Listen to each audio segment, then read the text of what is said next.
Sure, I'll do 0. Okay, 25, Quebec, roger.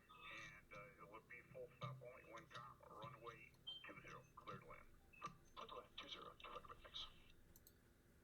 Wow, those were some impressive stunts. But what we need to practice is sustaining being upside down. Okay, how do we do that? 25, Quebec, Scott, show em how it's done.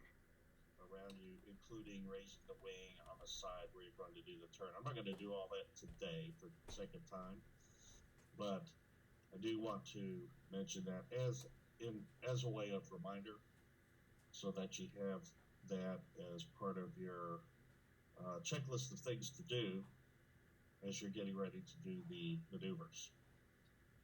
Now, I think, to do these, you want to find a flat area of the earth. I know that in the state of Illinois, there are a lot of flat areas and farmlands that form rectangles, because we're getting ready. The first maneuver we're going to do is the rectangular pattern. So let me pull that up real quick since we're on that topic, and let's look at that just for a second.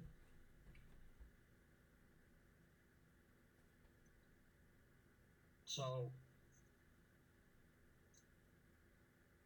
got that on there, and what we see here is the pattern. And what will happen is you will enter the pattern just like you do at an airport. So this is really good to practice because you don't have air traffic to worry about. You get comfortable with practicing the pattern by using the rectangular ground maneuver here as seen here. So you'll enter, you see a plane, you'll have the wind blowing behind you when you start out, sort of, but you're coming in at a 45-degree angle. So you see the aircraft on the left side is coming in at a 45. You do this often at an airport. And then you will fly downwind where the wind is behind you. And notice on the lower left, you have to make a steeper bank, because first of all, the ground speed is at its highest because the wind's behind you. So you have to turn at a greater bank angle, and also more than 90 degrees, because when you come out of the turn, your plane has to be crabbed into the wind. So that's the comment in the lower left. When you're doing the crosswind and you're crabbed into the wind, you're going to then do a medium bank, the lower right corner, because you're going from the wind coming directly at you from the left side,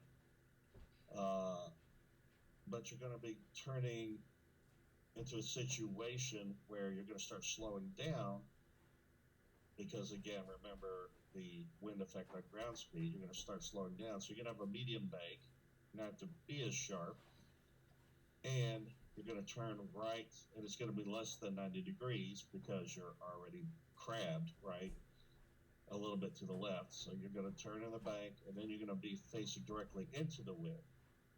In this case, which is how we're set up, by the way. We're going to be moving slower, but we'll move up to the right corner where we do a shallow bank because we are turning into the wind, and it'll be less than 90 degrees because we want to make sure we turn out of the bank where the plane is pointing into the wind.